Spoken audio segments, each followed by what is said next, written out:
Hey everyone, and welcome back to The Explainer. Today we're diving into something that is quietly rewiring how countries operate, how our personal data is handled, and honestly how billions of dollars are being spent. We're talking about a concept called tech sovereignty. Now, to really wrap our heads around this, we're going to be drawing on some really fascinating insights from Ed Chung. He's the CEO of Technology One, which happens to be Australia's largest enterprise software as a service company. I mean, they provide software for nearly every local council and university across the country. Ed has this incredibly compelling vision for what he calls taking care of our own digital destiny. It's a huge concept with absolutely massive implications, so let's break the whole thing down. Okay, so here's our roadmap for today. First, we'll define exactly what tech sovereignty is.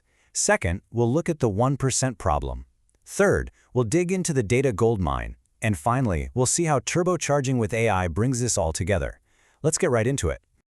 All right, Section 1, Defining Tech Sovereignty. To really ground this abstract idea, Ed Chung uses a totally brilliant analogy, and that's fuel sovereignty. You know, when there's turmoil in the Middle East or some massive global supply chain issue, governments are constantly talking about securing physical fuel reserves, right?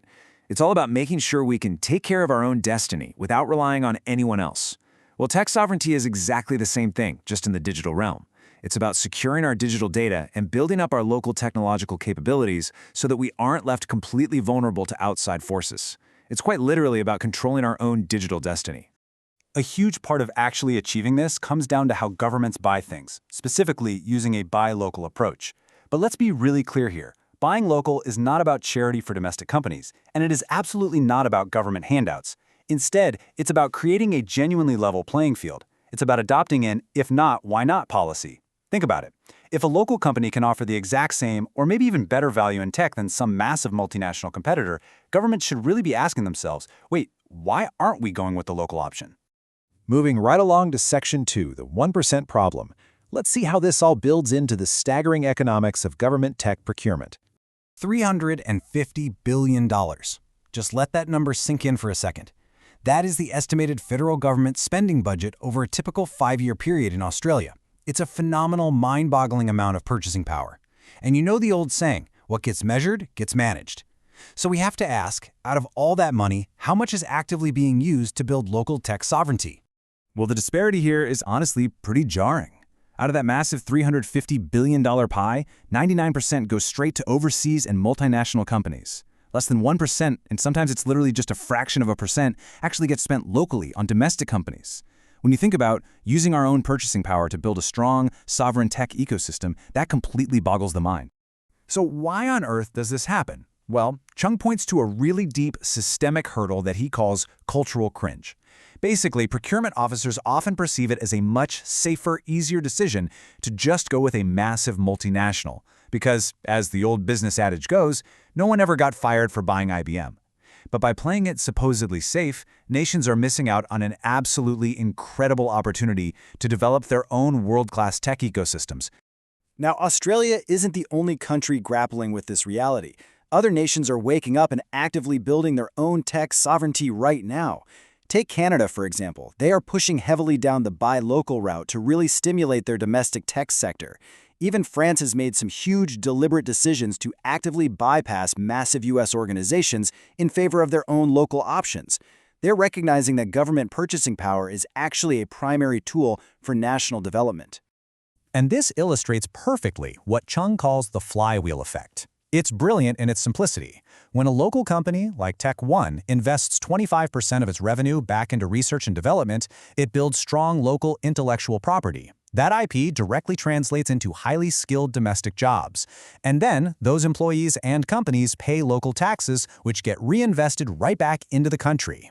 It is this beautiful, continuous loop of economic growth that a country completely misses out on when they just box up 99% of their budget and send it overseas. All right, let's zoom in a bit for Section 3, the data goldmine. What exactly is the local data we're trying to protect here? Think about your everyday interactions for a second. Getting your bins picked up, your local council fixing potholes, or a student navigating their university courses. Companies like Technology One have been powering the systems behind these tasks for nearly 4 decades. That means there are 38 solid years of incredibly rich historical data capturing exactly how our local communities operate. Now, for a really long time, this data was essentially just buried dirt. It was just dormant historical records gathering digital dust on servers. But today, we have the ultimate pickaxe: artificial intelligence. Like Chung says, AI is basically nothing without data. But when you apply AI to this massive historical record, you completely transform that buried dirt into mined gold. You can suddenly extract incredible insights and massive efficiencies from it. But here is the really crucial point, the core risk. Imagine having all this rich, hyper-local data and then just shipping it overseas, allowing an external multinational to mine that data and then sell it back to us at a premium. That is the ultimate risk of ignoring tech sovereignty. It's not just about missing out on jobs or taxes anymore. It's about losing control over who manages, who mines, and ultimately, who profits from your own local civic data. As a taxpayer, who are you actually holding accountable for managing your information? Which brings us nicely to our final piece of the puzzle, Section 4, Turbocharging with AI. Enter a brand new tool called Guide. This is an AI-powered product launched by Technology One, and it is a picture-perfect example of locally developed intellectual property. It was designed specifically to interface with that massive 38-year backlog of local council and university data we were just talking about.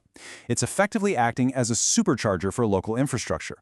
And the real-world productivity boosts here? They are immediate.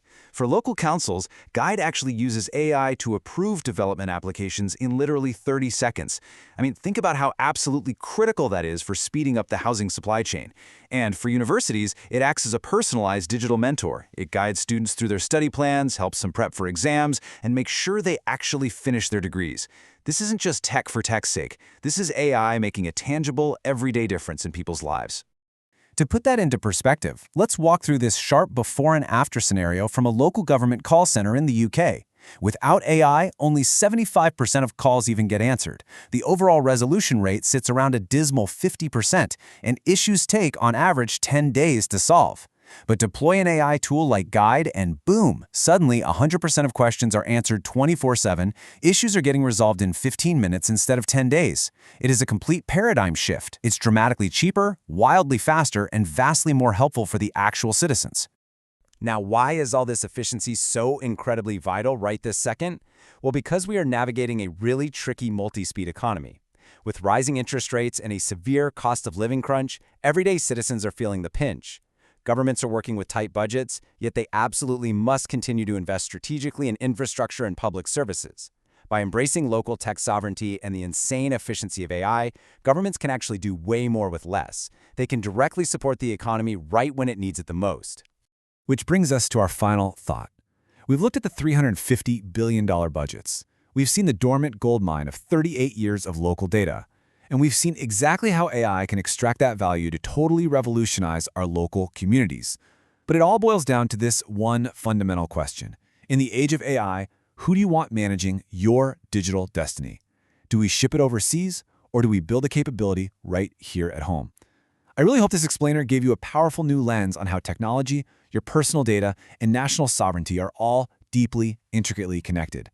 Thanks so much for joining me today, and keep questioning how our digital world is built.